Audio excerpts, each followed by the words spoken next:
This is like 15 years old, and in the middle we see a replica of the complex of Karnak. It's a complex of temples, has 18 temples inside. 18 temples cover 60 acres. Today we're going to visit the major one of them, the temple of Amun-Ra, the biggest and the best preserved. It has hundreds of columns. It had many obelisks, only 3 left, and the rest is outside of Egypt. It has the blue area, which is the sacred lake for washing up and purification. The other direction of Karnak had the Sphinx Alley, which led all the way to Luxor Temple downtown. 2.5 kilometers of sphinxes connected the two temples. You are going to see later, and the rest is black. Guys, you scan your ticket. Listen, guys.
Karnak temple was built on two directions, west-east direction, 6 walls, north-south has 4, and in front of the fourth one, the Sphinx Avenue to Luxor.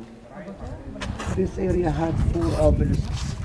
3 of them are outside of Egypt. One is in America, second is in Italy, third one is in Turkey.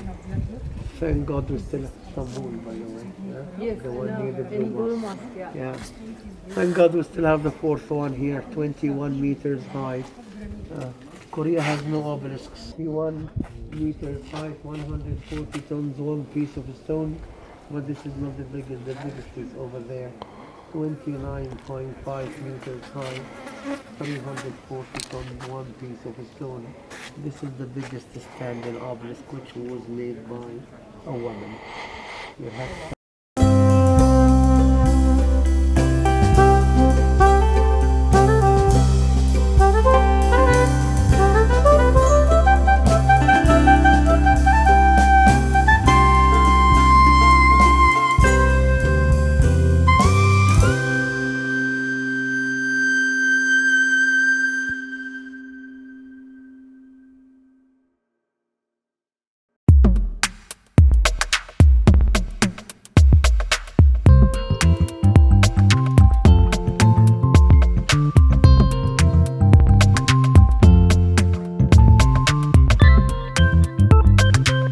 So I can easily tell like 95% this one.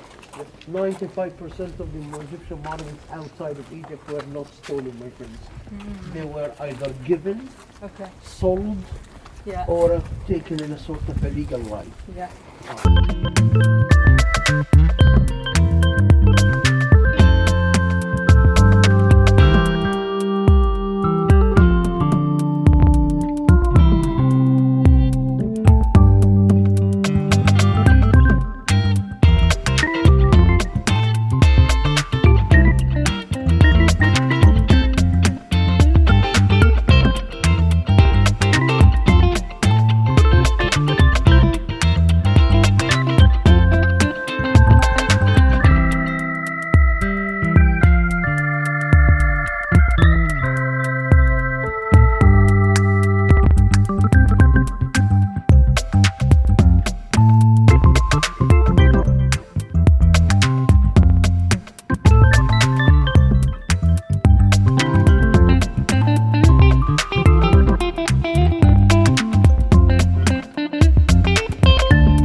Scarab beetle right there, symbol of good luck. So we see the tourists walk around. It is said like 3 times, anti-clockwise, and wishes for marriage, children, and money. Well, I've done it quite many times.